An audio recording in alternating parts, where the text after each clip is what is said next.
بسم اللہ الرحمن الرحیم وبہ نستعین۔ اسٹیج پہ رونق افروز حضرات علماء کرام، ہمارے فضلائے اعظام، دور دور سے تشریف لائے ہوئے، ملک و بیرون ملک سے بھی ہمارے فضلہ ماشاءاللہ تشریف لائے ہیں، تو ہم ان کا تہہ دل سے خیر مقدم کرتے ہیں۔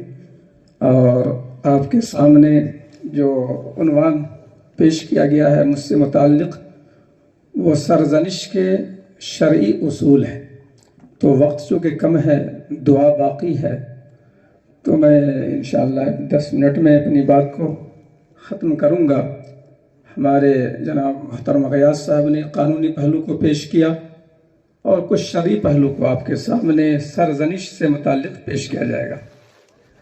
تو بات ہم شروع کرتے ہیں کہ استاذ کیا ہوتا ہے؟ مربی ہوتا ہے، اور مربی آپ جانتے ہیں ربا یربی تربیتاً، پروان چڑھانا، تربیت کرنا، آگے بڑھانا۔ جس طرح پودوں کو آگے بڑھایا جاتا ہے، تو ایک مربی کے لیے جو عناصر ہونے چاہیے، پروان چڑھانے کا جذبہ، نصح و خیر خواہی، محبت، تو اس جذبے کے ساتھ جب استاذ پڑھائے گا تو مار پیٹ کی نوبت کم آئے گی۔ اور اسی سے جاننا چاہیے کہ استاذ جو ہے طلباء کے فریق نہیں ہوتے ہیں بلکہ رفیق ہوتے ہیں، مربی ہوتے ہیں، رفیق ہوتے ہیں۔ تو مربی میں تربیت، ربا یربی، اور رفیق میں رفق یعنی نرمی کا پہلو ہوتا ہے۔ تو اس لیے فریق تو نہیں بنا سکتے۔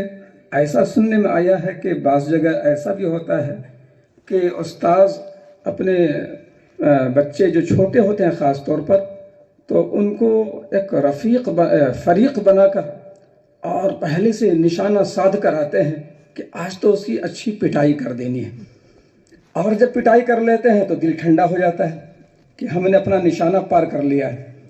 تو یہ بات جو ہے ایسا بعض جگہ سننے میں آئی ہے، اور عقوبت خانے بھی ہوتے ہیں، بند کر دیتے ہیں، ایک دن کے لیے، 2 دن کے لیے بند کر دیتے ہیں، تھوڑا کھانا پانی پہنچا دیا، تو ایسا بھی سننے میں آیا ہے۔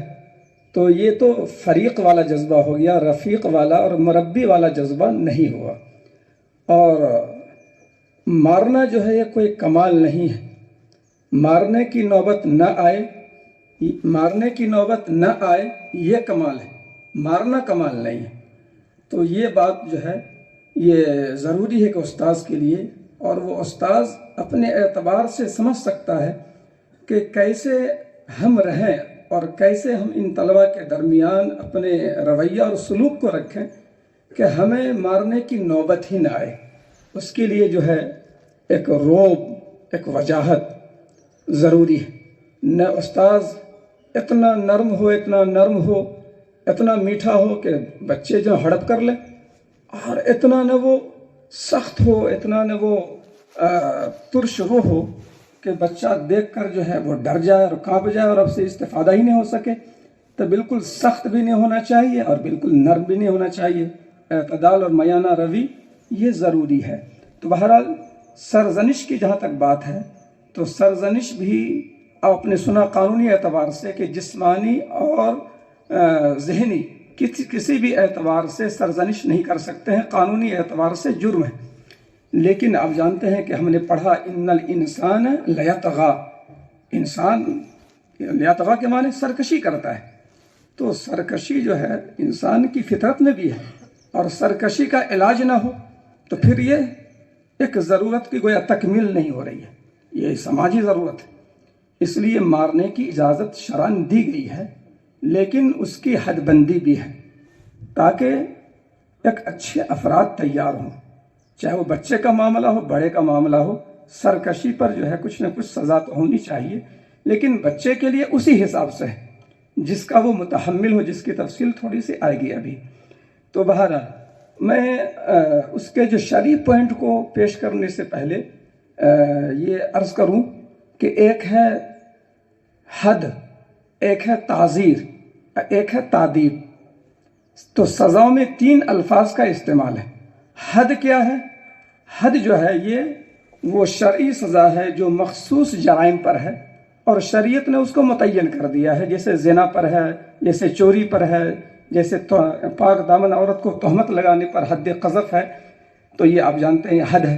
اور دوسری سزا ہے تعزیر۔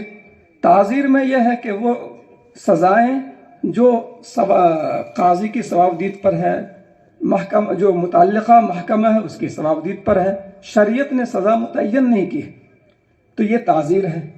اور ایک تادیب ہے، تو تادیب یہ ہے کہ ادب سکھلانے کے لیے کوئی سرزنش کرنا، تادیبی کارروائی کرنا جو دارالقضاء سے ہٹ کر ہو، حکومتی ادارے سے ہٹ کر ہو۔ حد میں، تعزیر میں دارالقضاء یا حکومت کا ادارہ ہونا چاہیے، اور تادیب اس سے آزاد ہے۔ تادیب گھر میں ہو سکتی ہے، تادیب کلاس میں ہو سکتی ہے، تادیب کہیں اور پر ہو سکتی ہے، لیکن دارالقضاء میں جو تادیب ہوتی ہے پھر وہ تعزیر ہے۔ دارالقضاء میں ہونے والی تعزیر وہ تعزیر ہو جاتی ہے۔ علامہ حسکفی کی عبارت پڑھ رہا تھا، انہوں نے تعزیر کے معنی تعدیب کے بھی کیے ہیں لغوی اعتبار سے، تو وہ لغوی اعتبار سے تعزیر کے معنی تعدیب کے کیے گئے ہیں، لیکن تعدیب جو ہے دارالقضاء سے ہٹ کر ہے، اور تعزیر اور حد جو ہے وہ دارالقضاء سے اس کا تعلق ہے، حکومتی ادارے سے اس کا تعلق۔ تو یہ ایک بنیادی بات جو ہے لفظی اعتبار سے بات تھی۔ اب میں آتا ہوں کہ اس سلسلے میں ظاہر ہے کہ اعتدال کی راہ ہونی چاہیے، نہ سرزنش ایسی ہو جو شرعی حدود سے بڑھ کر ہو، اور نہ بالکل ہی سرزنش جو ہے ناجائز ہو، اور بالکل ہاتھ نہیں اٹھا سکتے، ڈانٹ ڈپٹ نہیں کر سکتے، کچھ نہیں کر سکتے، تو یہ بھی ایک ضرورت کی عدم تکمیل ہے، بسا اوقات اس کی ضرورت پیش آ جاتی ہے۔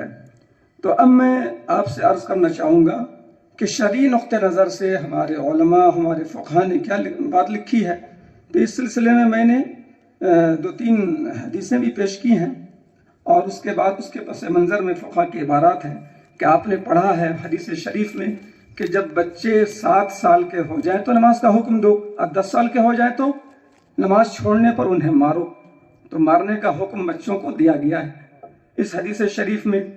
اور بخاری شریف میں یہ ہے کہ ابن عباس رضی اللہ تعالی عنہما، حضرت اکرمہ جو ان کے شاگرد تھے، محبوب شاگرد تھے، اور انہوں نے ان کے نام تفسیر کی کتابوں میں بہت ملتے ہیں حضرت اکرمہ کے، تو ان کو جو ہے کبھی ایسا کرتے کہ باندھ دیتے، کبھی جو ہے بیڑی پیر میں بیڑی ڈال دیتے تھے۔ ابن عباس رضی اللہ عنہما حضرت اکرمہ کے پیر میں بیڑی ڈال دیتے تھے، تو یہ بخاری شریف کی روایت میں ہے۔ تو لیکن یہ قول صحابی ہے، یہ کوئی حدیث نہیں ہے، مطلب یہ کہ مرفوع حدیث نہیں ہے۔ البتہ ایک حدیث معجم کبیر طبرانی کی ہے کہ گھر میں کوڑا، یہ بہت اہم ہے خاص طور سے ان لوگوں کے لیے جو شوہر بننے والے ہیں، گھر میں کوڑا لٹکا کر رکھو جہاں سے وہ گھر والوں کو نظر آئے۔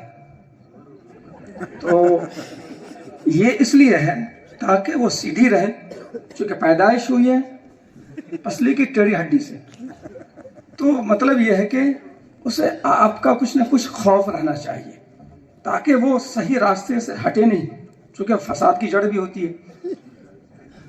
اب اس بنیاد کو، ان بنیادی دلائل کو سامنے رکھتے ہوئے اب فقہاء نے جو باتیں پیش کی ہیں تو اس میں 11 شرطیں بیان کی گئی ہیں۔ ان 11 شرطوں کو اگر آپ دیکھیں گے تو پتہ چلے گا کہ مارنا نہیں چاہیے۔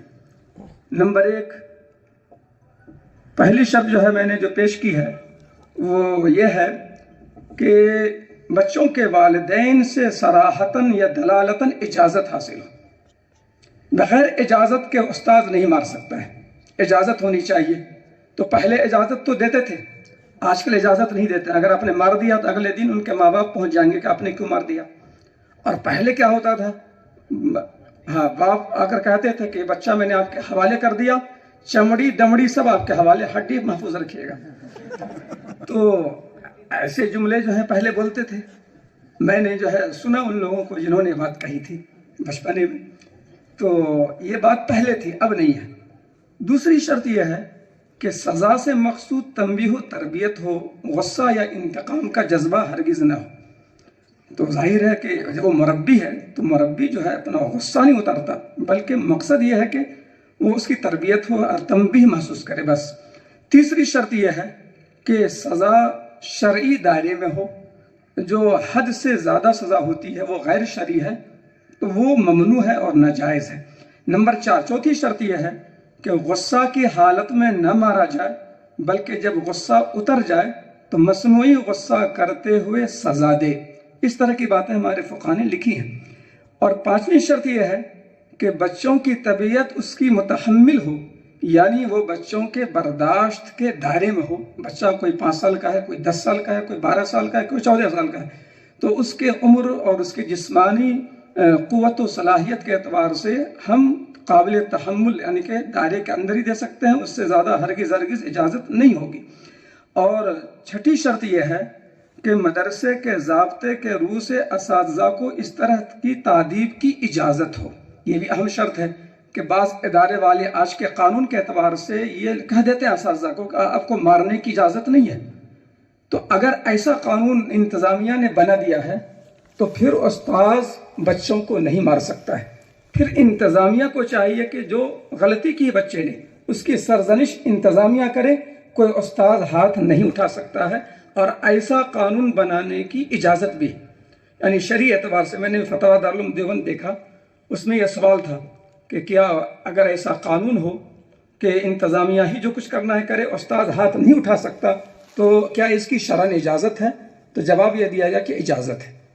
تو استاذ کو چاہیے کہ وہ پھر ہاتھ نہ اٹھائے اور انتظامیہ کے حوالے کر دے۔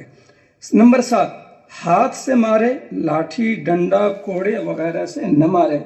اگر بالغ ہو پڑھنے والا تو بقدر ضرورت لکڑی سے بھی مار سکتا ہے، بشرطے کہ برداشت سے زیادہ نہ ہو۔ لیکن اس میں بھی قید ہے، جو قید آگے آ رہی ہے کہ جو چھڑی کا استعمال، بعض مرتبہ استاد 1 درجن چھڑی منگا لیتے تھے، اور اس کے بعد جو ہے ایک ٹوٹے گی، دوسرے کا استعمال، تیسرے پھر چوتھے کا استعمال۔ یہ تو بہت غلط بات ہے۔ نمبر 8، بعض فقہاء نے لکھا ہے کہ ایک وقت میں 3 سے زیادہ ضربات نہ مارے، اور نہ ایک ہی جگہ پر تینوں ضربات مارے، بلکہ تینوں ضربات متفرق جگہوں پر مارے۔